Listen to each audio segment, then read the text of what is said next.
Il y a 2 semaines, il y a tout juste 2 semaines, j'étais en plein milieu de l'aventure. C'était mon 7e jour. Donc j'étais au beau milieu de mon aventure. Et, et quand je marche, parfois, il m'arrive de parler toute seule. Quand je marche seule, comme ça, parfois, je parle toute seule. Et la spécificité pour cette aventure, c'est que je m'étais acheté un dictaphone. Donc, je m'enregistrais en train de parler à voix haute. Je vous propose de débuter en immersion dans ma 7e journée. Extrait donc de ma 7e journée. Jour 7. Nous sommes mardi. Ouais, mardi. Mardi 22 février. Il est vers 8h30 du matin, peut-être un petit peu plus maintenant, 8h40. 8h30. Il y a 2 magnifiques étangs d'eau à côté de moi et le soleil, du moins ce qui ressort des nuages du soleil, se reflète sur ces étangs, c'est très beau. C'est tout vert, tellement vert comme il a pas mal plu ces derniers jours.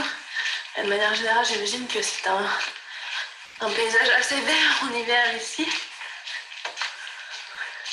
Un vert très fort. Je suis partie tôt ce matin. Mon réveil c'est à 6h50, j'étais réveillée avant. Parce que j'ai absolument plus rien à manger là. J'ai toutes mes vivres, il me reste juste 2 cubes de bouillon, je crois, et 3 tomates séchées. Et il y a quelques raisins pour dans la matinée. Quelques raisins secs, mais vraiment, quand je dis quelques, c'est maximum une dizaine. Et donc, je veux m'empresser d'attendre la prochaine épicerie supérette, une boulangerie, qui est à Dieu. Voilà, extrait de ma 7e journée, le matin de la 7e journée. Je trouve que c'est un extrait très représentatif parce qu'on est directement mis dans le bain de mes préoccupations, à savoir comment s'est passée la nuit, ce qu'il y a autour de moi, la beauté de ce qu'il y a autour de moi, la marche, on n'entend mes pas, la nourriture, on voit que c'est un problème. Et voilà, en plein dans mes préoccupations pendant l'aventure. Bref présentation, je m'appelle Angélique Bousset, j'ai 32 ans.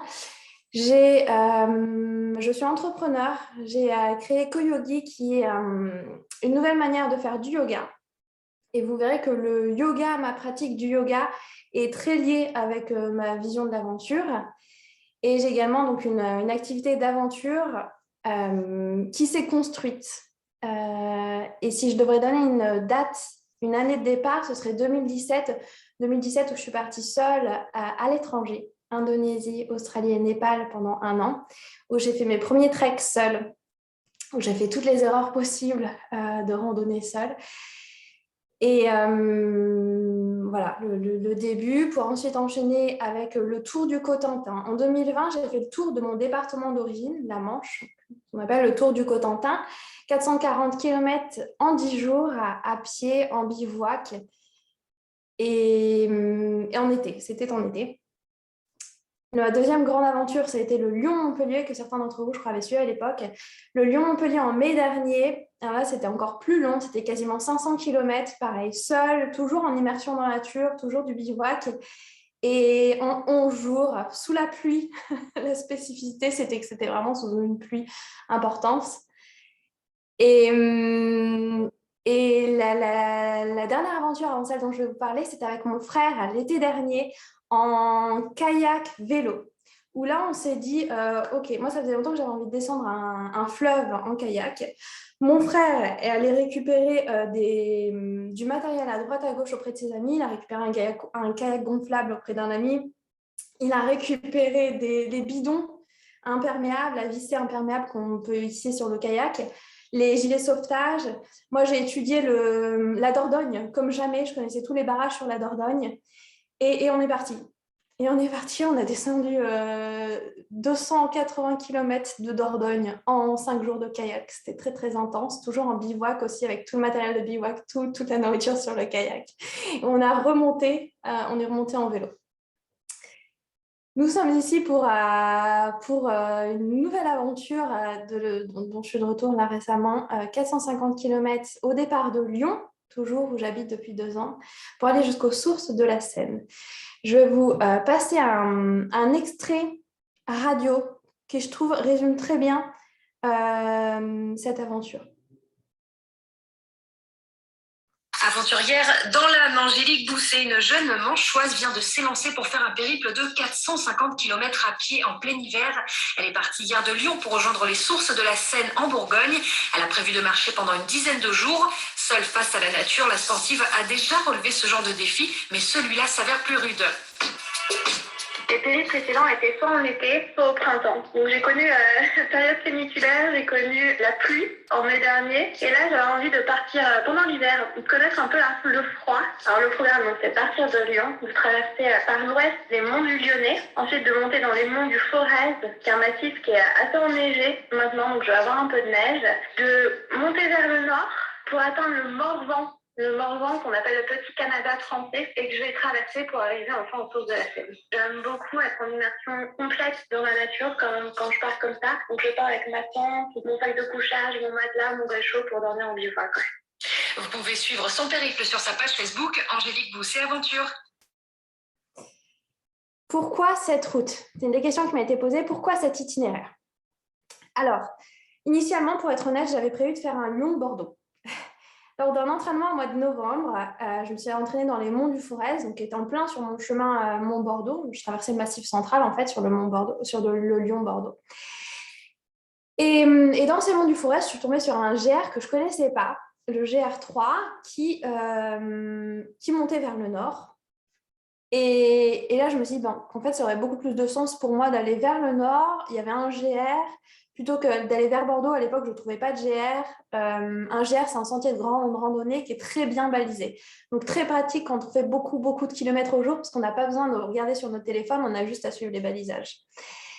Et je me suis dit, allez, je vais aller vers le nord. Et si je vais vers le nord, il y a quoi? Il y a le Morvan. Ce parc dont j'entends parler depuis un bout de temps comme le Petit Canada français et qui me faisait rêver complètement. Et puis, je vois le Morvan, mais j'aime beaucoup, enfin moi j'ai besoin d'avoir de sens comme ça quand je pars pour une grande aventure, d'avoir un lieu qui a du sens pour moi, dans lequel je me rends, une destination vraiment qui a du sens pour moi. À Montpellier, c'était d'aller chez des amis à Montpellier. La Dordogne, c'était cette histoire de descendre et de la remonter. Le Tour du Cotentin, c'était faire le tour de mon département d'origine. Et là, j'avais besoin d'une histoire aussi. Et en regardant sur une carte, j'ai vu que les sources de la Seine étaient de l'autre côté du Morvan. Je me suis dit, c'est ça, je vais aller aux sources de la Seine. Donc, pourquoi cette route? Pour aller aux sources de la Seine et en suivant des GR. J'ai mis à bout plusieurs GR pour avoir toujours cette facilité de balisage et de randonnée sans être sur son téléphone portable. Pourquoi cette date? Pourquoi ce choix de période? Une autre question, pourquoi partir en plein mois de février? Enfin, Angélique. Et vous l'avez entendu dans l'extrait de la radio, j'étais partie en été sur le Tour du Cotentin, j'avais eu la canicule. J'étais partie au mois de mai, l'année dernière sur le Lyon-Montpellier, j'avais eu la pluie. Et je voulais vraiment partir dans le froid. Donc là, ça n'a pas raté pour le coup. Donc pourquoi ce choix de période? Pour être dans le froid, justement. Le froid. Le froid. Comment je gère le froid? J'ai deux aspects, il y a deux aspects à prendre en compte. Le premier, c'est dans la préparation, en amont de l'aventure. J'ai toute une préparation en amont par rapport au froid.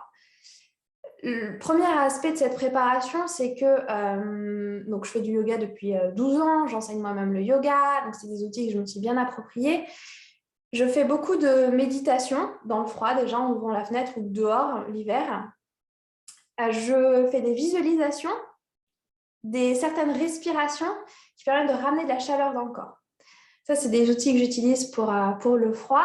J'augmente mon exposition au froid aussi en prenant des douches froides. J'ai une période où je prenais beaucoup de douches froides, juste en passant du temps dehors moins couvert ou en chauffant un peu mon appartement, tout simplement. Donc ça, c'est la préparation en amont auquel j'ajoute les week-ends de préparation ou les sorties de préparation à la journée où là, je vais, pareil, dans le froid, simplement, je ne vais pas m'entraîner en été pour un périple que je prévois dans le froid.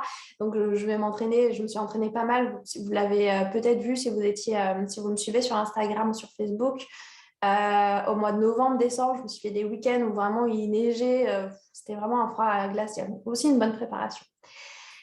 Deuxième temps, c'est non pas en amont, mais vraiment pendant l'aventure, comment je gère le froid. Il y a en journée. En journée, c'est simple. J'ai une question, c'était comment te réchauffes-tu? Je ne m'autorise pas à me réchauffer. Je ne peux pas me réchauffer, en fait. Donc, je ne m'autorise pas à avoir froid. Je ne peux pas avoir froid. Dès que je ressens le moindre froid, je rajoute une couche. Donc, technique des 4 couches. Pour ceux qui ne connaissent pas la technique des 4 couches en randonnée, on a une première couche qui est une sous-couche, qui est en mérinos, enfin souvent en mérinos du moins, c'est une laine qui permet d'absorber l'humidité. Ensuite, la polaire, deuxième couche. Troisième couche, ça va être la doudoune. Et la quatrième couche, ça va être notre imperméable coupe-vent. La polaire est la seule couche qu'on peut doubler et qui peut avoir un intérêt. Donc, moi, je suis partie avec mes 4 couches, avec le bonnet et les gants, ce qui fait beaucoup de différence aussi. Et dès que je ressentais un froid dans la journée, je rajoutais quelque chose. Ça arrivait assez souvent, surtout à la fin dans le Morvan, où j'avais effectivement toutes les couches et j'avais le bonnet et les gants. Et c'était limite. Mais tant que j'étais en mouvement, c'était OK. Donc ça, c'est pour la gestion du froid pendant la journée. Le soir, j'ai mis en place un rituel pour ne pas avoir froid. C'est assez cadencé. Alors, je vois quelqu'un dans la salle d'attente. Rituel pour ne pas avoir froid. Imaginez-vous, la nuit tombe, 80% de mes bivouacs, je les ai installés la nuit tombée. Donc la nuit est là, je marche dans la nuit, il fait noir, il fait froid. J'arrive à mon endroit de bivouac et première chose, je plante ma tente. Donc je plante ma tente, je gonfle le matelas et je déplie le duvet très rapidement pour qu'il puisse reprendre de son gonflant. C'est les 3 premières choses que je fais. Une fois que j'ai fait ça, je vais dans la tente, je me change. Je mets mes affaires de nuit, donc très rapidement, et directement, je me mets dans le duvet, en fait. C'est vraiment les premières étapes. Et après, je passe tout le reste de ma soirée dans le duvet. J'attends pas d'avoir froid avant de me mettre dans le duvet. En fait, c'est ma chaleur qui va réchauffer le duvet. Donc, je me mets directement dans le duvet. Et après, je me fais à manger dans le duvet. Je mange dans le duvet. Je me brosse les dents dans le duvet. J'envoie des messages. C'est une question qui m'a été posée aussi. J'envoie des messages à mes proches. Je partage sur les réseaux sociaux. Et les premiers soirs, quand j'avais encore un petit peu de temps après ça, parce que mes premières journées étaient plus légères, je m'autorisais à lire. J'avais amené un petit livre et à écrire. C'est une question que j'ai aussi, parce que j'ai un carnet de bord. J'avais un mini, alors pour pas que ça pèse lourd, juste des pages A4 pliées, effectivement, où j'ai écrit, mais juste les 3 premiers soirs et quelques mots. Je n'avais pas beaucoup d'énergie pour plus. Donc voilà, vraiment ritualiser le soir pour ne pas perdre de chaleur, très rapidement se changer et directement se mettre dans le duvet pour conserver sa propre chaleur et en sortir juste pour un éventuel pipi et revenir très rapidement. Voilà pour la question du froid. En complément, vient la question de l'équipement. Donc on a parlé des 4 couches de vêtements en haut. Donc, j'ai bien sûr une tente. J'ai une tente 2 places. Alors, j'ai beaucoup de questions sur l'équipement. J'ai une approche très relaxe par rapport à l'équipement où je me dis, je fais avec ce que j'ai. Très simplement, si vraiment ça ne va pas, j'investis. Mais sinon, je fais avec ce que j'ai. Là, j'ai une tente 2 places. C'est une tente été. Et malgré tout, c'est OK, quoi. Elle est bien et je la prends. Et certes, ce n'est pas l'idéal. Mais je suis bien pour l'utiliser et je ne vois pas la nécessité d'investir en plus et d'utiliser du matériel en plus et d'avoir des choses en plus pour juste améliorer légèrement ici mon confort. Donc, je fais avec ce que j'ai. J'ai une tente 2 places, printemps-été. J'ai un matelas de sol, par contre, un matelas de sol très important. Ils disent qui permet de bien isoler.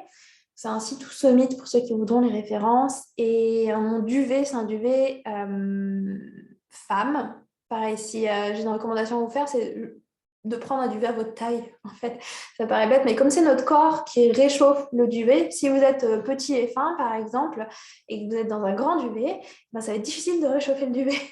Si vous avez un duvet à votre taille, ça va être beaucoup plus facile ici. Donc, moi, j'ai un duvet femme, c'est le Situ Smith Flame 3. Et pareil, c'est un duvet qui correspond à mes sorties qui sont en hivernal, mais importance d'avoir un matériel adapté à ce que vous voulez faire, en fait. J'ai en plus, là, j'avais emprunté un réchaud. D'habitude, je pars avec un réchaud très léger que j'ai fait moi-même avec des canettes et une toute petite casserole, une popote qui fait 50 grammes. Donc, mon réchaud habituel, quand je pars en été, fait 70 grammes en tout. C'est minuscule, une mini canette. Et là, c'est un réchaud qui marche à alcool à brûler. Et là, l'alcool à brûler a un point de... Comment on appelle ça ? J'ai oublié le mot, mais un point d'incandescence, d'allumage, je ne sais plus quel est le terme technique, si quelqu'un l'a, qui ne passe pas en hiver, en fait. Et du coup, je suis partie avec un réchaud à gaz, tout ce qui est plus classique que j'ai emprunté. Dans mon sac, en plus de ça, j'avais 2 batteries externes, des panneaux solaires. Ça, c'est une des spécificités. Comme je pars en bivouac pendant 11 jours, j'avais pris mes panneaux solaires et 2 batteries externes parce que les panneaux solaires marchent très mal en hiver. Et j'ai bien fait parce que j'ai eu besoin de mes 2 batteries externes. J'ai aussi eu besoin de mes panneaux solaires, même s'ils chargeaient très peu. Voilà pour ce que j'ai principalement dans mon sac. Bien sûr, une mini trousse de toilette, une mini trousse de secours, les vêtements de nuit et des vêtements jour de rechange, mais vraiment le minimum. C'est très basique ce que j'ai dans mon sac et j'arrive à 9 kilos, sans eau ni nourriture. Pour les questions sur le sac à dos. Alors, autre point qui me paraît très important, c'est on a tendance à se focaliser sur le poids du sac. C'est crucial. Mais ce qui est crucial et qu'on oublie souvent, c'est l'organisation du sac et la répartition des choses dans le sac. Et c'est une question qui m'a été posée et c'est super chouette. Comment le sac est organisé? Et notamment, la question que j'ai eue, c'est ma tente était mouillée tous les matins parce que soit il n'avait plus la nuit, soit il y avait la condensation de la nuit. Comment je gère le fait d'avoir une tente mouillée? La tente mouillée, elle se met en bas du sac. Déjà, à l'instant, l'humidité coule vers le bas, je la mets en bas du sac. Et je l'étends en journée quand je peux. Ça m'est arrivé certaines journées de vraiment pas avoir ni de vent ni de soleil. Ça valait pas le coup que je l'étende et je l'ai remise le soir mouillée. Mais en général, j'arrivais à l'étendre un peu en journée pour la faire sécher.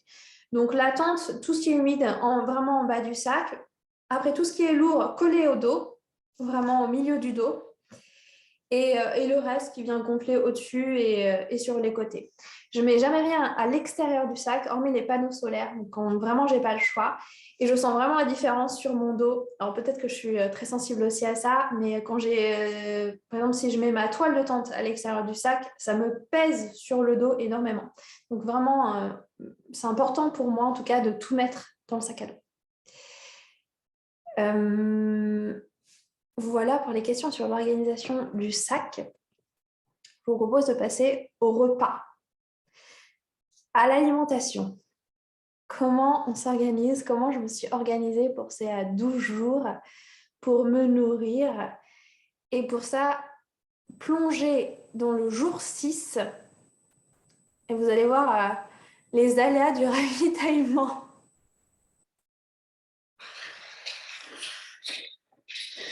Je prends pas de photo, je regarde pour moi. Donc, jour 6, vers 14h, bon, après, plutôt 14h30. Mi-parcours bon combo les mines, je crois que c'est ça. Je vais être à mi-parcours là, épique cette journée, donc je parlais de la météo. J'avais prévu de me réveiller pour le petit déjeuner et le déjeuner, voire le petit déjeuner le matin, puisque j'ai un peu tapé dans les réserves, trop tapé dans les réserves, à Arfeuil, boulangerie qui va être ouverte, j'avais vérifié 30 fois. Et en fait non, elle était fermée. Il n'y a absolument rien. Je lui ai demandé de l'eau à un villageois et un petit papy. Et puis je lui raconte ça et il m'a donné la moitié de son pain. Trop gentil.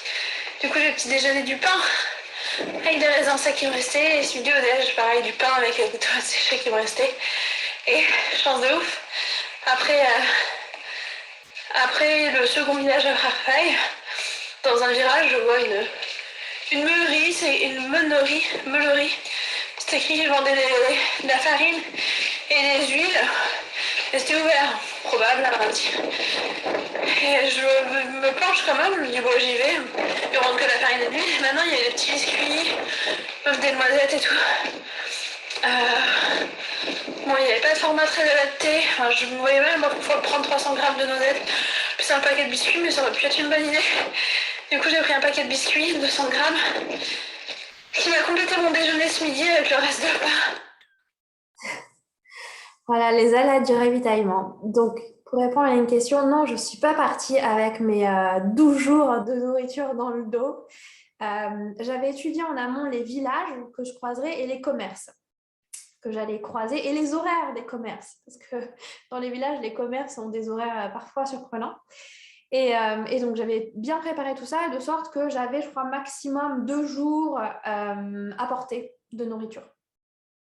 Malgré tout, il y a quand même des surprises, toujours de l'aventure. Et donc, par exemple, ce 6e jour où j'ai eu la surprise de découvrir qu'un commerce que je pensais ouvert, sur lequel je misais pour mes jours d'après, ne l'était pas en fait.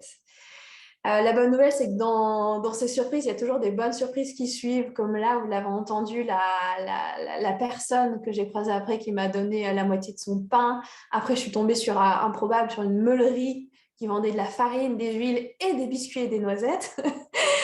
Donc, toujours moyen de s'en sortir. Et puis, au pire, on mange moins un certain jour. Et puis ça ira quand même. Pareil pour l'eau.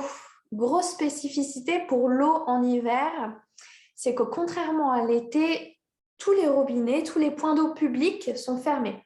Les robinets des cimetières, les robinets sur les places des villages sont fermés. Beaucoup plus difficile de trouver de l'eau. Donc, je me ressourçais en eau en frappant à la porte des gens. Très clairement. Alors là, j'avais aucun filtre sur le fait aucun malaise sur le fait d'aller taper à la porte des gens. Et en général, j'étais très bien reçue. Ou ça m'arrivait de recharger dans un ruisseau et de mettre une pastille pour désinfecter, pour nettoyer l'eau, purifier l'eau, c'est ça le mot, pour purifier l'eau. En moyenne, je buvais 3 litres d'eau par jour, minimum, je crois. Je vous disais que les points d'eau publics sont fermés en hiver, les campings sont aussi fermés en hiver. Mais du coup, Angélique, comment tu te lavais? Alors, là, ça va répondre à la question de la douche, du lavage, mais aussi à la question de l'interaction avec les autres humains que j'ai beaucoup eu. Comment tu as interagi avec les autres humains? Là, c'est une plongée dans le 3e jour. 3e jour, et vous allez m'entendre joyeuse comme jamais. La graine. Juste que je viens de voir la petite lumière s'allumer. Donc c'est le jour 3. Je suis contente qu'il marche.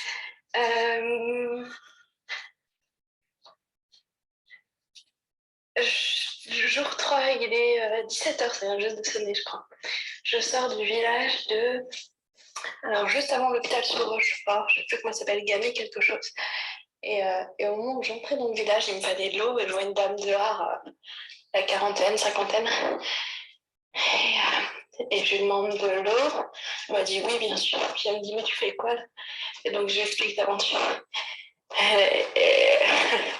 J'ai trouvé ça foufou. Et puis je lui dis, je lui demande si elle ne saurait pas s'il y avait des douches dans le village plus loin. Elle me dit mais viens. Et du coup elle m'a invitée, elle est trop gentille. Elle m'a fait boire, pour me faire à manger. Moi j'avais absolument pas faim donc j'ai rien mangé. Et j'ai pris une douche et on a papoté, ça fait du bien. Je pensais que ce serait dur de partir, mais ça, je suis contente d'en partir quand même. Et là, je suis toute propre, j'ai même shampoingé les cheveux, quoi. Tellement agréable. Et je me sens, elle était trop gentille, elle a fait un câlin, elle a fait un verre au courage et tout. Et ça m'a donné plein d'énergie. Et au moins pour la soirée là, et puis du coup je sais que l'endroit où je vais dormir, c'est beau, et puis puis il y a des gens gentils, enfin je connais des gens là-bas. Donc bon, je me sens hyper à l'aise pour la soirée quoi. Trop bien. Donc j'ai trop se termine doucement. Je vais y arriver juste avant la tombée de la nuit. Enfin je vais poser le bivouac si tout je pense. Voilà, très chouette moment. Douche, j'étais douchée à ce moment-là et shampouinée. Ça me fait plaisir de m'entendre. Je revis ce moment libérateur. Combien de douches ai-je pris Une question qui m'était posée 3 ou 4 fois, je crois. En 12 jours, sans compter la douche de départ ni la douche d'arrivée, j'ai pris 3 douches. Du coup, chez des habitants. À chaque fois, la manière dont j'interagis, c'est je demande de l'eau, en fait. Simplement, je demande de l'eau. En général, on m'en va rarement paître quand je demande de l'eau. Et parfois, il y a comme ça un atome crochu qui se fait. Et soit naturellement, une fois, ça m'est arrivé naturellement que la personne me propose de me doucher chez elle. Ou les autres fois, c'est moi qui ai amené la question, soit en demandant, tiens, il n'y aurait pas des douches autour, soit en y allant plus franco. Voilà, douche chez l'habitant. Et j'ai une autre question en lien aussi qui m'a été posée. C'est la première fois qu'on me la pose, mais je trouve ça chouette. C'est prévois-tu tes aventures en fonction de tes règles? Avec comme petit commentaire sur cette question, parce qu'avoir ces règles en rando, c'est vraiment pas cool. Ça m'a fait sourire. Non, je ne prévois pas mes aventures en fonction de mes règles. Par contre, je tiens compte du cycle, de là où j'en suis dans mon cycle, et c'est quelque chose que je trouvais important. C'est-à-dire qu'en premier ou deuxième jour de cycle, je prévois des journées plus légères. Donc, j'adapte mon tracé, mon itinéraire en fonction de la phase de cycle. Les spots de bivouac, les endroits où je bivouac. Je vais vous emmener, avant-dernière fois que je vous emmène ici, dans ma 8e journée. Donc là, on se rapproche de la fin.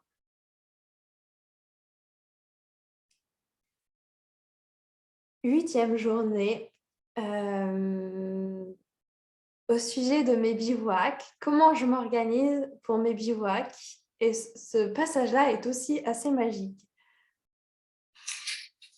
Début du jour 8, je quitte Malta et je quitte chez Bernard, ferme à la sortie de Malta.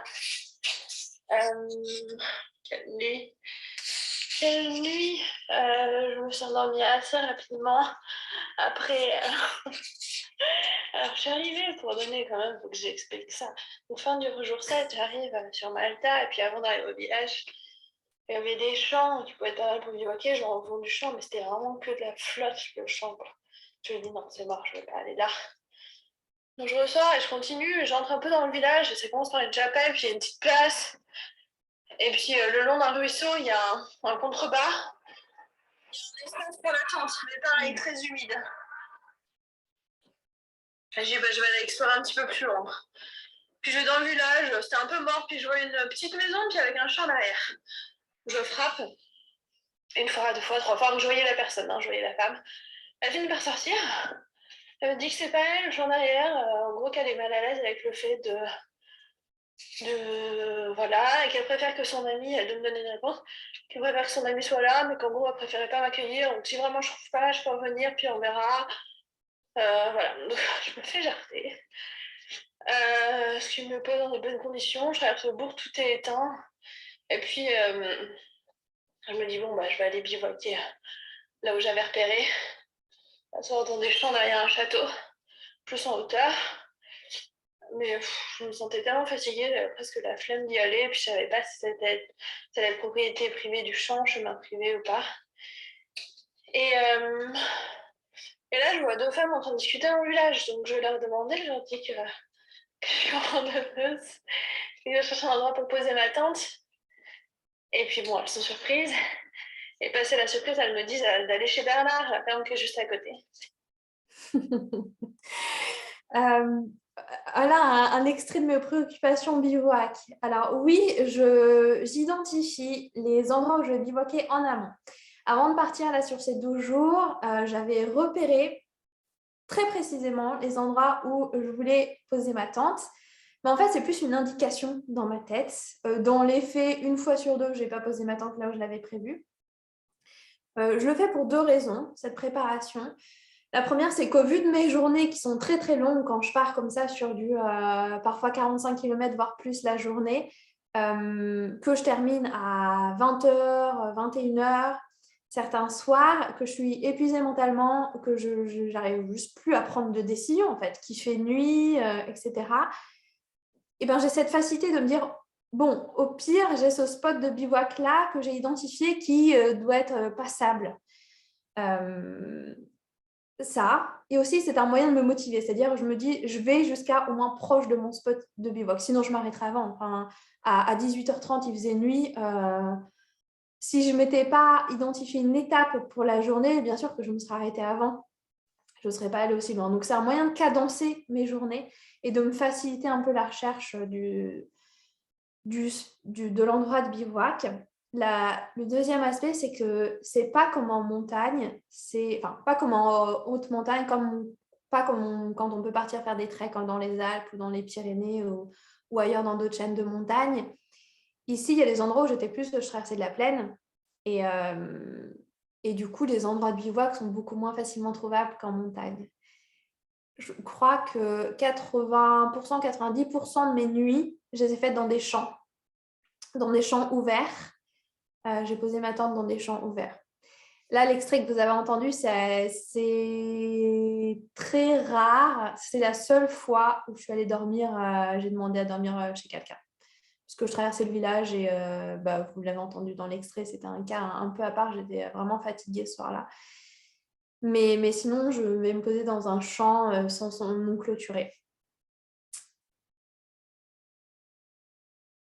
Voilà pour les bivouacs. Bien sûr, c'est spécifique à mon aventure quand je pars sur des plus petits formats ou à plusieurs. Je vais beaucoup moins étudier les bivouacs en amont. Quel a été mon moment le plus difficile sur ces 12 jours, 450 km, 12 jours? Ça a été mon 9e jour. Donc, le lendemain de ce que vous venez d'entendre, le lendemain de cette nuit, j'arrive dans le Morvan. Donc, le parc naturel du Morvan. J'avais hâte d'arriver dans le Morvan. C'est un endroit que je ne connaissais vraiment pas. J'en avais entendu beaucoup de bien, des paysages sublimes. Si vous allez sur Internet, tapez Morvan, c'est sublime pour ceux qui ne connaîtraient pas. Et je commence ma 9e journée. Je fais l'ascension du mont Beuvray. Donc, je monte. Le ciel est gris. Je monte. Joyeuse, je suis contente d'être dans le Morvan. Et puis, j'arrive au mont Beuvray et je descends plusieurs heures. J'arrive en bas du mont Beuvray. Je me souviens que je me recharge en eau, je rencontre un habitant, il y avait 2-3 petites habitations, et je continue. Et là, je pars pour l'ascension du Haut-Folin. C'est le point culminant du Morvan et de la Bourgogne, le Haut-Folin. Et je monte. Je fais ma pause déjeuner dans la montée, et je reprends. Je monte. Là, je commence à être un peu fatiguée. Le ciel est gris, toujours gris, couvert. Vous savez, quand il y a des couches de nuages, là, on ne sait même pas où est le soleil. Mais ça va. Je monte et tout, je suis dans l'élan de la découverte du Morvan. Et puis, je commence à descendre. Je suis beaucoup dans la forêt.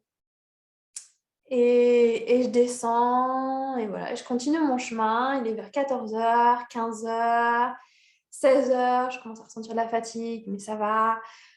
Et 16h, j'arrive, je ne l'avais pas du tout vu sur la carte, surprise, dans des gorges. Je me dis magnifique, sublime, des gorges vraiment belles, des cascades. C'était une rivière qui s'appelle la Canche. Sublime, des cascades à n'en plus finir. Et puis les petits sentiers, j'adore les petits sentiers monotraces. Tu sais, les sentiers, pas les grands chemins, les petits sentiers là, qui se glissent entre les arbres, sur lesquels il y a encore des feuilles. Donc au début, je suis joyeuse. Et puis rapidement, la joie passe. Parce qu'en fait, je descends dans les gorges. Je suis seule, très, très seule.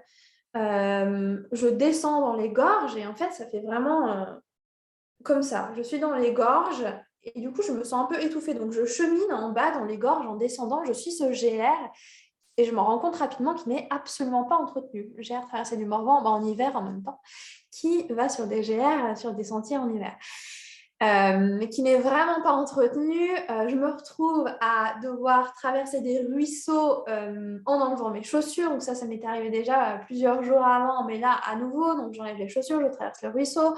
Parfois, il y a un tronc d'arbre, donc je joue à l'équilibriste sur mon tronc d'arbre pour traverser le ruisseau sans tomber. Donc j'ai souvent les pieds trempés. Et puis le chemin se rétrécit de plus en plus. Et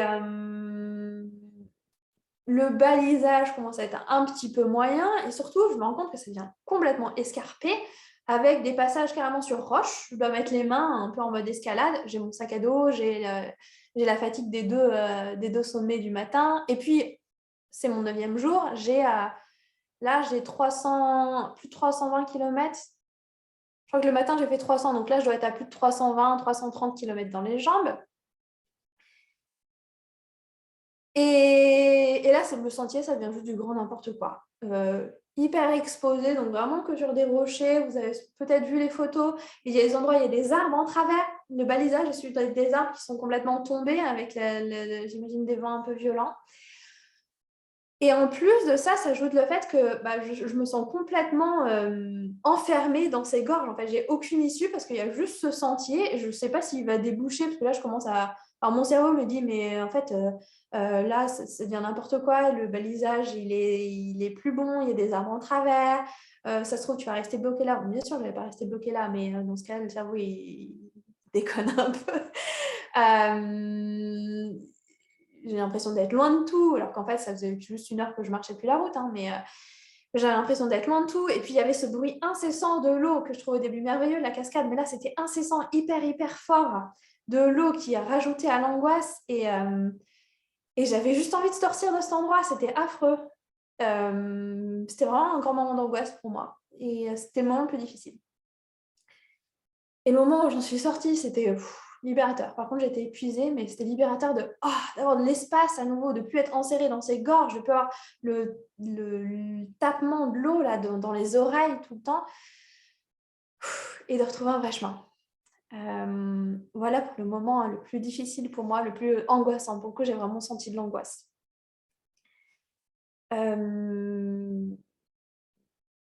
Après ça, il me restait encore 15 km à faire quand je suis sortie de ces gorges. Donc, c'était une sacrée journée. Dans les journées, comme ça, au fil des journées, je passe, vous l'avez vu, je pense aussi en story, c'est une des commentaires qui m'ont été faits, je passe dans des états émotionnels, mais je balaye une palette d'états émotionnels très large et je crois que très rapidement, je passe d'un état à l'autre. Et de manière très intense. C'est-à-dire, parfois, je vais être hyper joyeuse, parfois, je vais me sentir aussi très angoissée, comme l'épisode que je viens de vous raconter. Voilà, donc je les vis avec beaucoup d'intensité. Est-ce que je ressens l'enthousiasme des gens qui me suivent? C'est une question intéressante qui m'a été posée. Oui, je ressens l'enthousiasme des gens qui me suivent quand on m'écrit un petit commentaire pour m'encourager complètement. Néanmoins, je crois que j'ai beaucoup de distance par rapport à ça. Enfin, je suis dans l'obligation, en fait, parce que quand j'étais dans mes gorges, là, en fait, je suis toute seule. Et j'avoue que je ne pense pas trop à ce moment-là aux gens qui me disent « Allez, courage, on a une pensée pour toi, etc. » Non, parce que là, je suis seule face à ces gorges, face à ce qui se passe dans ma tête et dans mon corps. Et oui, du coup, je ressens l'enthousiasme, mais néanmoins, ça reste moi avec moi-même quand je suis dans ces situations. Voilà pour cet aspect de la réponse. L'émotion que je vis la plus, je crois, l'émotion désagréable du moins que je vis la plus, c'est la peur. J'ai eu énormément de questions sur le sujet de la peur, le fait de partir seule, et en tant que femme. N'as-tu jamais eu peur de faire une mauvaise rencontre? Ou je me demande comment tu arrives à te sentir en sécurité. Voilà ce qu'on m'a demandé. Oui, bien sûr, j'ai souvent peur de faire une mauvaise rencontre. Comment j'arrive à me sentir en sécurité? Je ne me sens pas toujours en sécurité. Alors, je n'ai pas de réponse absolue par rapport à ça. J'ai des choses que j'ai mis en place qui m'aident à atténuer mes peurs, à les décomposer. La première, c'est que j'ai ce que j'appelle une base arrière. C'est-à-dire que j'ai un groupe. Alors moi, je préfère que ce soit un groupe et pas une seule personne pour que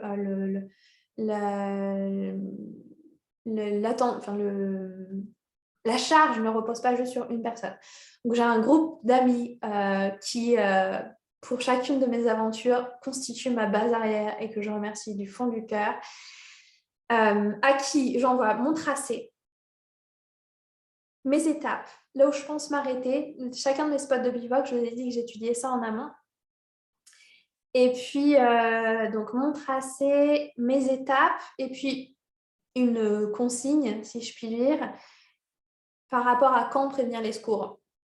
Et là, c'était si après 48 heures, vous n'avez pas eu de nouvelles, d'appeler la gendarmerie du département. Voilà, donc l'importance de la base arrière, déjà, ça me rassure moi et ça rassure tout le monde, la famille. Je vois qu'il y a des mains levées. Je vous invite à... J'ai quasiment terminé de répondre à vos questions, à se prendre un temps de questions-réponses sur le chat juste après. Donc vraiment, l'importance de la base arrière, de prévenir des gens, de leur envoyer votre tracé. J'ai aussi ce qu'on pourrait appeler des réflexes de vigilance. C'est-à-dire que quand je traverse un village, je vous donne des exemples, quand je traverse un village, je suis toujours très prudente à qui me voit traverser le village. Et si jamais quelqu'un me suit. En général, je sais un peu qu'importe où je suis, je sais où sont les habitations les plus proches, du moins quelle direction prendre, ou quelle direction prendre pour aller vers la route la plus proche. Ça, c'est des réflexes pareils de vigilance un peu qui viennent un peu automatiques maintenant. Est-ce que j'ai... La question, est-ce que tu as des armes, des moyens de défense? Non, je ne parle pas avec des armes, ni même des moyens de défense. Non, non. Mais alors, donc ça, ce sont les peurs. Alors après, il y a tout un... Donc là, je vous ai dit vraiment la base arrière, certains réflexes de vigilance. Je vais vous donner quelques exemples. Au-delà de ça, il y a un travail, je crois, qui est beaucoup plus profond sur les peurs et que je fais notamment dans le cadre du yoga. Sur comment... on a eu un atelier avec Delphine qui est connectée d'ailleurs, sur les émotions et sur cette peur, comment aller dans nos projets avec nos peurs. Pas chercher à nier la peur, elle est là, et juste prendre le message de la peur et y aller quand même, et apprendre à décomposer la peur. Bref, venez à nos ateliers. Voilà, tout un travail de fond sur ces émotions qui sont très importantes. Le danger le plus grand que j'ai eu dans mon périple en 12 jours, c'est pas une mauvaise rencontre, j'ai pas fait de mauvaises rencontres. C'est une peur que j'ai, mais que j'ai très rarement vécue en vrai.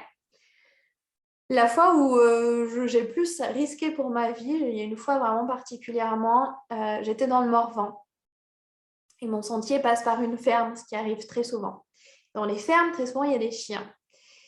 Les chiens sont attachés ou détachés. Ça m'arrivait très, très, très souvent, quasiment tous les jours, même plusieurs fois par jour, de croiser des chiens de ferme détachés et qui me suivent. J'ai pas de bâton.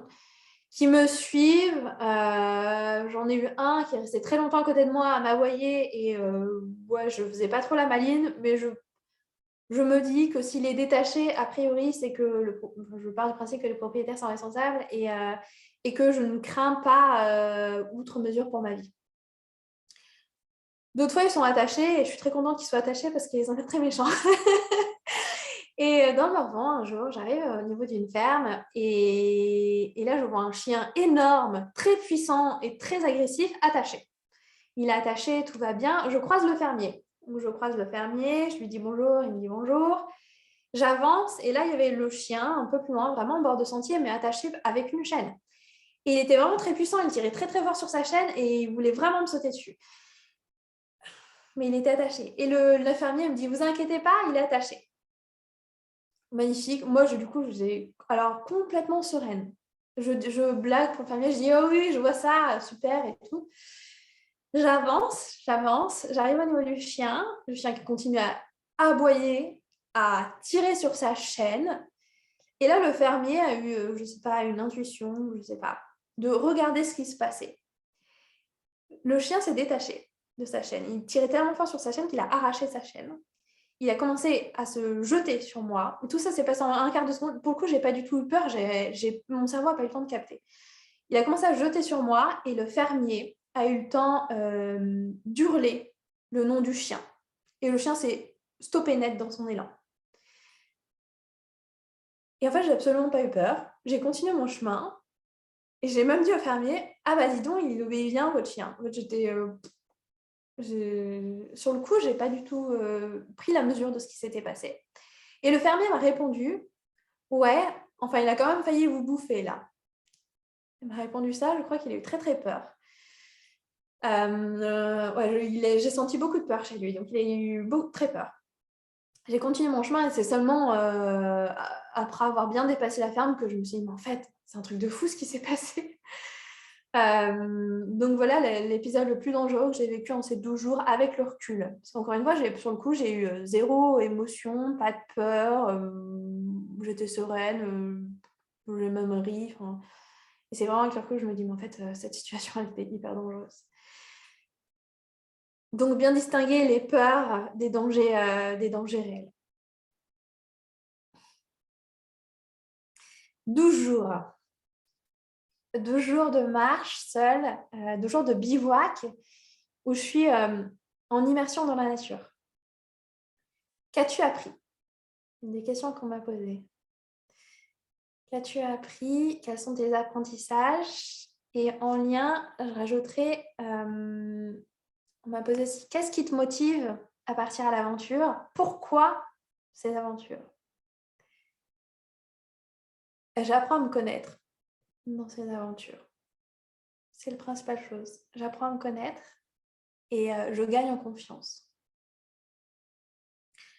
Je gagne énormément en confiance. Et là, sur ces 12 jours, sur cette aventure-là en particulier, je crois que j'ai énormément gagné en confiance parce que j'étais beaucoup plus dans la maîtrise et dans la sérénité que de précédentes aventures, que Lyon-Montpellier, par exemple.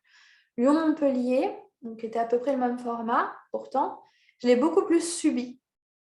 Beaucoup moins dans la maîtrise, beaucoup plus dans une difficulté, mais une très, très, très, très, très éprouvante. Oui, donc cette aventure, ouais, gagner en confiance. Voilà ce que j'apprends. Ça fait un lien avec des questions que j'ai eues sur la solitude. Est-ce que j'avais peur d'être seule? Il y a une belle formulation, on m'a dit, n'as-tu pas d'appréhension face à la solitude et face à cette immensité? Je vais répondre avec un dernier audio. Ici. C'est le jour 5. Le jour 5, c'est mon premier jour où je pars pour 45 km. Les 4 premiers jours étaient un peu plus légers. Et je monte. Mon point le plus haut dans les monts du Forez. Et j'atteindrai la neige un petit peu plus tard. Début de jour 5 sur la solitude. Je suis dans l'ascension du Pic Montoncel. Je suis partie de Chabreloche, enfin au-dessus de Chabreloche, Liard, Piasla, quelque chose comme ça ce matin.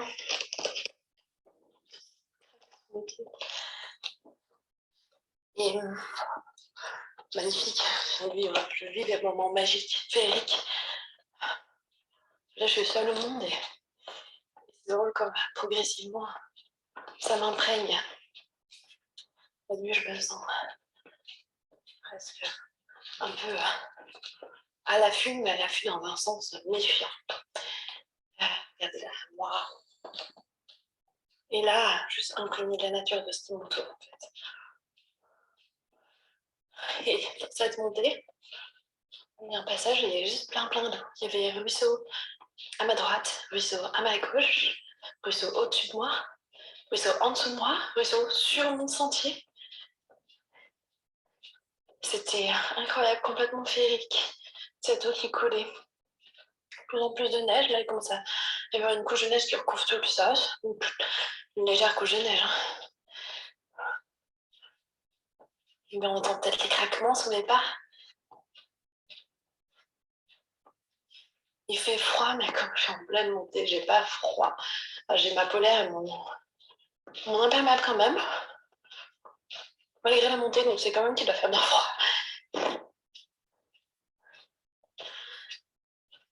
Je suis vraiment très bien ce matin, ça fait du bien, ce moment de solitude dans la nature. Au final, j'en ai peu eu des moments vraiment imprégnés comme ça, où j'étais vraiment sans habitation pendant un bout de temps, assurée de ne voir personne pour le coup. C'est vraiment désert. Je retourne à gauche, d'accord. Donc, grand moment ici, où j'étais là dans l'ascension du puy de Montoncelle, grand moment de solitude. Et non, elle ne me fait pas peur, la solitude, au contraire, je la recherche. Je la recherche parce que, très en lien avec ce que je viens de vous dire, ça fait partie de cette démarche d'apprentissage sur soi.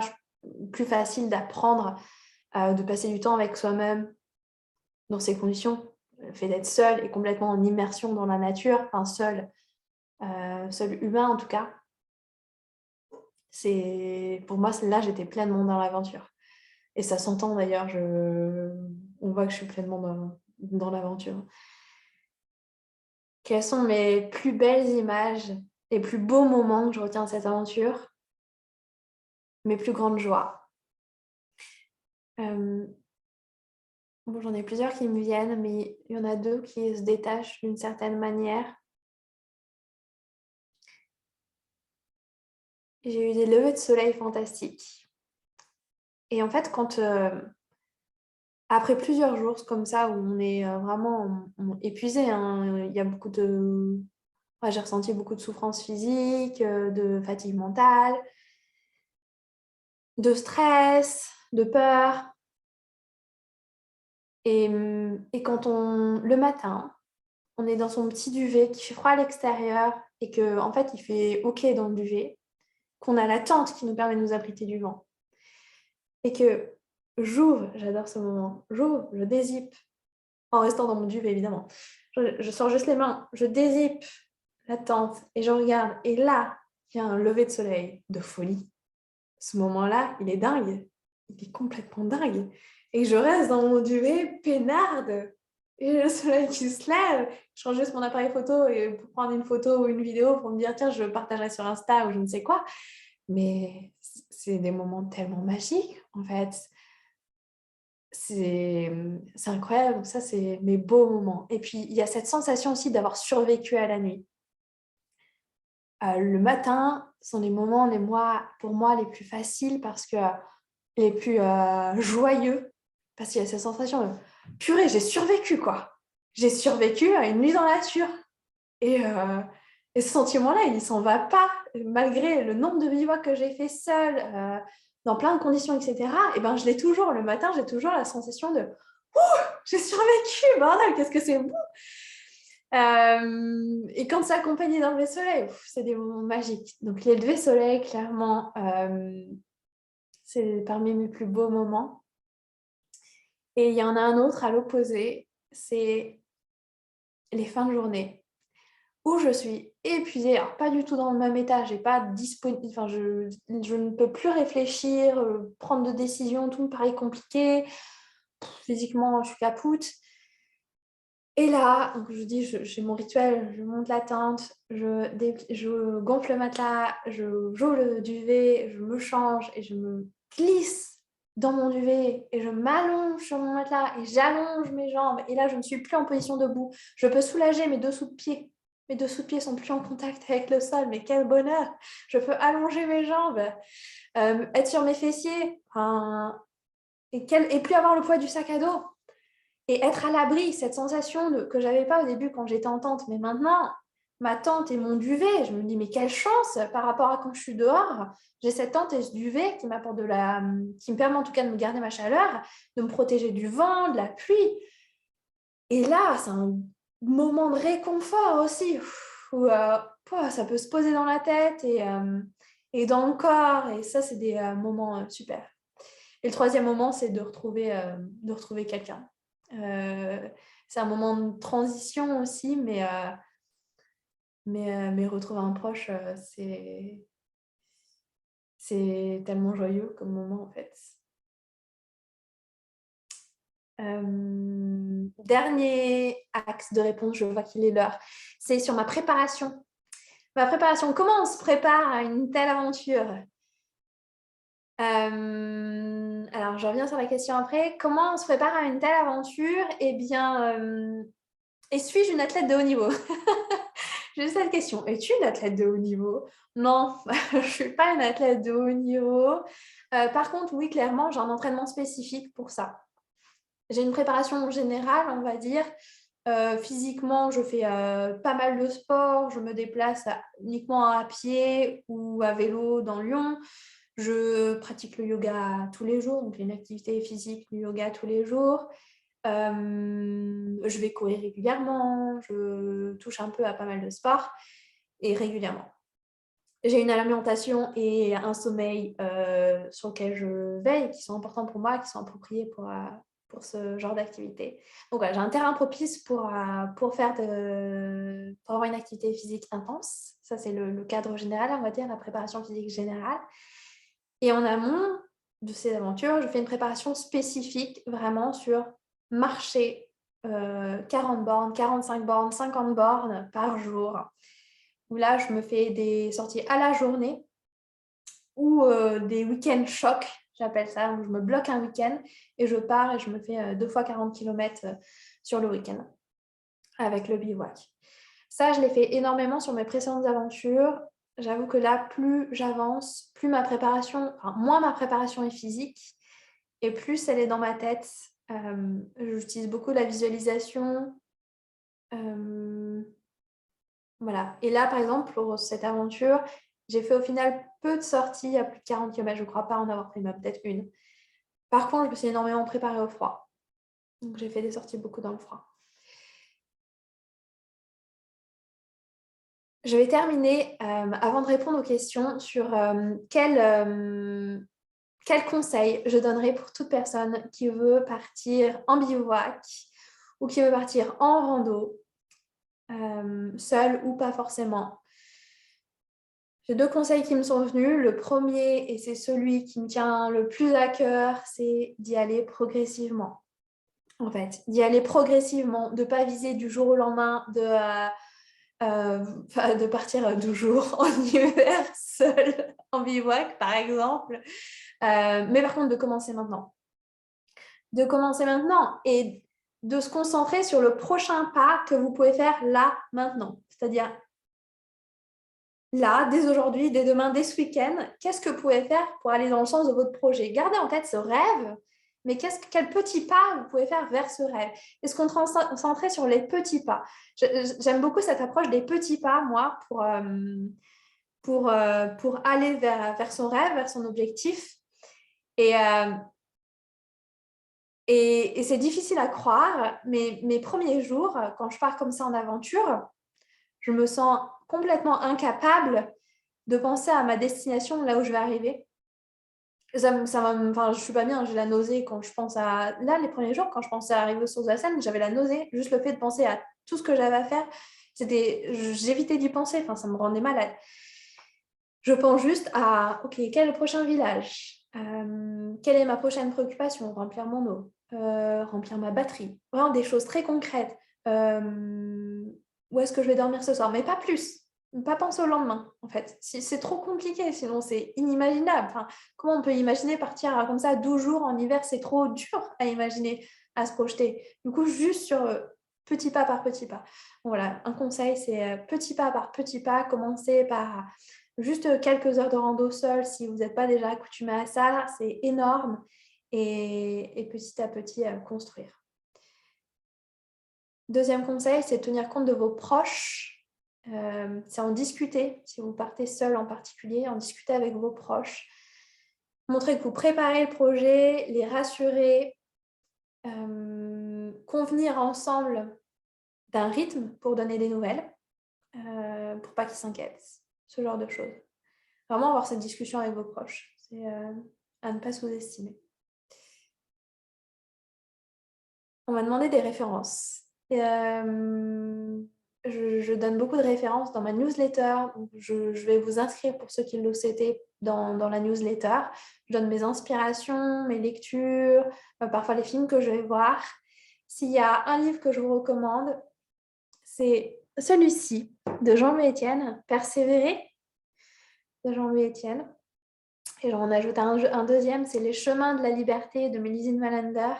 Donc Jean-Louis Etienne, je vais passer sur le personnage, mais je vous invite à le découvrir si jamais vous ne le connaissez pas. C'est, je crois, la personne qui m'inspire le plus. Et Mélusine Malander, Les chemins de la liberté, c'est une femme qui a voyagé seule en moto, qui avait une moto japonaise, qui habitait à Paris, qui avait une moto japonaise et qui est partie de Paris pour ramener sa moto qui était en fin de vie au Japon. Et voilà, qui a fait ce voyage toute seule et qui raconte ses traversées improbables, un livre très inspirant.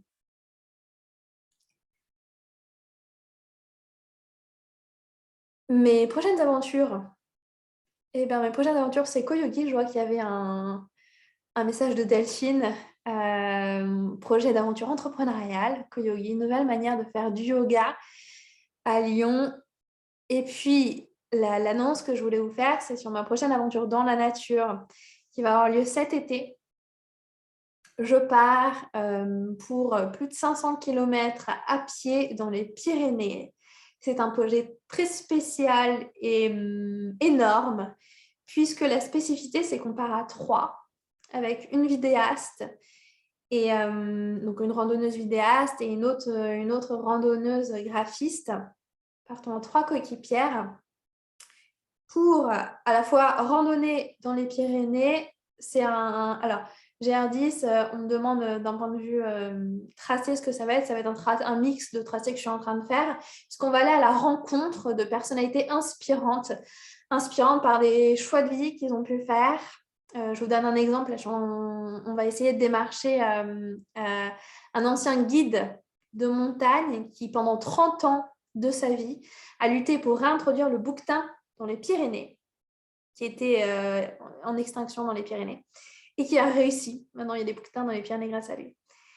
Donc, on va aller à la rencontre de personnalités de ce type, inspirantes, les interviewer, aller chez eux et les emmener pour qu'ils passent une nuit en bivouac avec nous.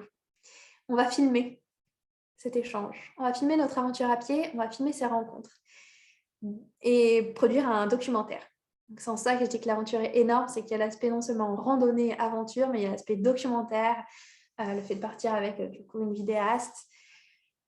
Et c'est un chouette projet que je vous invite à suivre. Je communiquerai dessus très prochainement. Il s'appelle Des êtres à la cime. Des êtres parce qu'on va partir d'une grande forêt, une hêtrée, une forêt de hêtres, d'où des êtres à la cime. Je crois que j'ai fait... Ouais, waouh. J'ai fait le tour de mon côté. J'ai vu qu'il y avait une question. Est-ce que je dors avec bonnet et des chaussettes? Oui, je dors avec des grosses chaussettes en mérinos. Elles sont géniales. Et bonnet, alors il y a des nuits où j'ai pas du tout eu froid, où j'ai pas mis le bonnet, et il y a des nuits où j'ai mis le bonnet. Donc oui, ça m'arrive.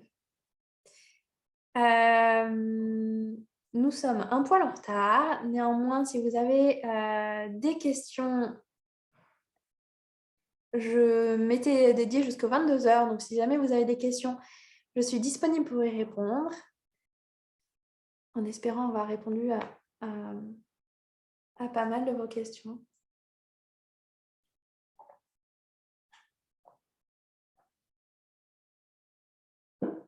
Et je vous laisse, pardon. Si vous avez des questions, je vous laisse les écrire dans le chat, dans la discussion. Comment vont mes pieds? C'est vrai qu'on a peu parlé de mes pieds. Douleurs physiques à gérer. Ok, on va parler pieds et douleurs physiques, d'après ce que je vois dans la discussion. Mes pieds vont bien maintenant.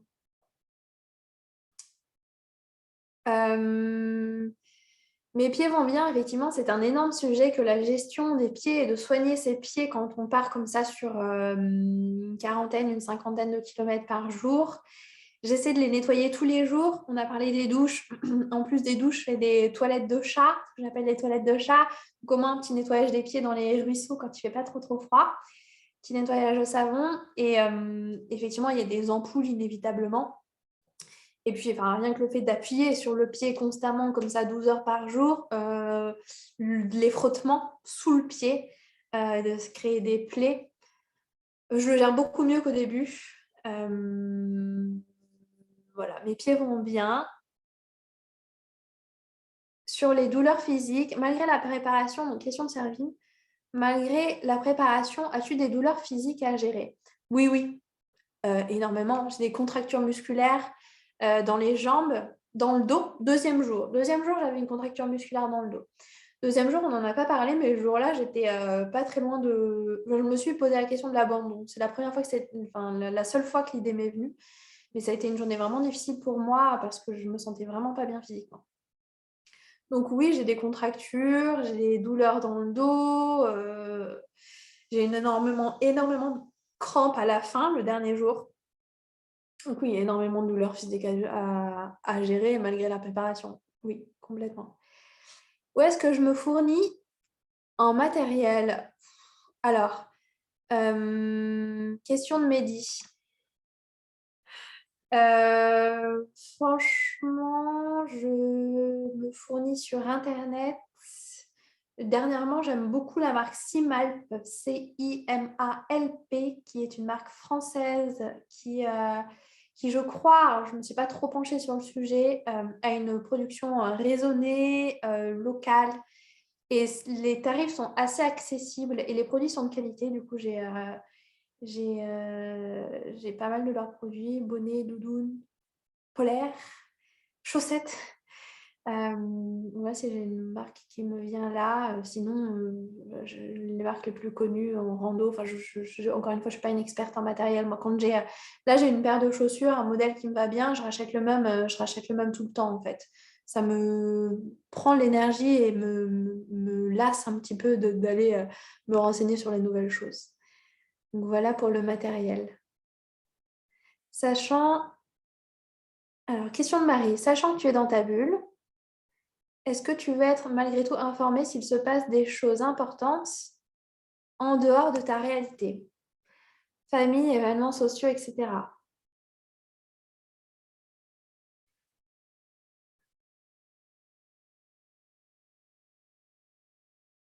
Très difficile de répondre à cette question. Oui, là, pour celui-ci, pour le Lion sur de la Seine, oui. D'ailleurs, j'avais été informée de ce qui se passait sur la fin de mon périple en Ukraine. Et j'étais OK avec ça. Comme je dis, j'étais plus, j'étais plus dans une certaine sérénité sur ce périple-ci. Donc, j'étais OK pour accueillir tout ça. Là, oui. Question suivante. C'est une question d'Aurélie. Hello, tu disais que tu as préparé tes lieux de bivouac avant. Comment tu les identifies en amont? Alors, je vais essayer de répondre, de donner quelques éléments de réponse rapidement. Néanmoins, c'est toute une science. J'ai développé toute une panoplie de techniques sur le sujet. Alors, j'ai plusieurs critères, même si ça se fait au feeling, toujours comme toujours, à la fin, mais j'ai des critères très rationnels. J'ai une carte de type cartésienne avec une topographie. Je regarde déjà la pente. Ça va être mon premier critère. Je regarde la pente, je regarde l'éloignement vis-à-vis des routes et des habitations. Je m'autorise à être au-dessus des routes ou au-dessus des habitations, mais pas en dessous. Je ne veux pas qu'on me voie que je sois juste en dessous d'une habitation ou en dessous d'une route. Donc, je regarde beaucoup la pente, le terrain, donc que je sois soit en contre-haut, un endroit qui est plat, un endroit qui est dégagé, donc ça ne doit pas être des forêts, donc pas être du vert foncé si c'est ce signe-là, la couleur, mais des champs. Et puis, je regarde après, je confirme sur Google Earth, parfois en version 3D, pour voir si mon identification était la bonne. Donc, voilà pour quelques éléments de réponse sur le sujet.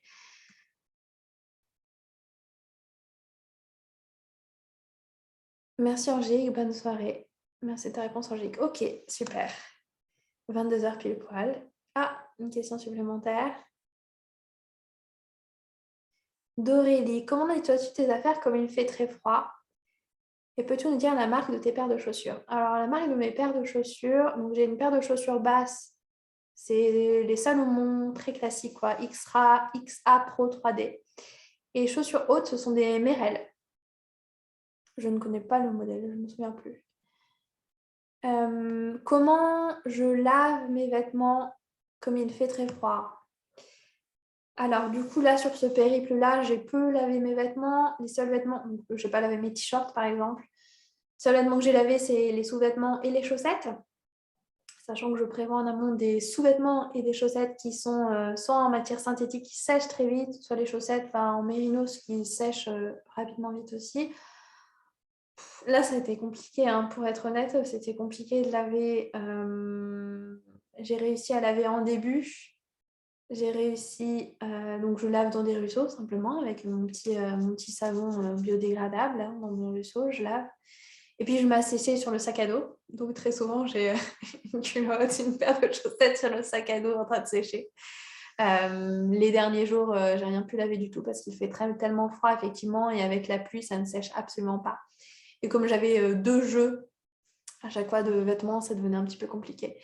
Du moins pour les sous-vêtements, ça sèche vite. Pour les chaussettes, c'était plus compliqué. Voilà. Et ben, merci à tous, je vous souhaite une bonne soirée. Merci pour vos messages.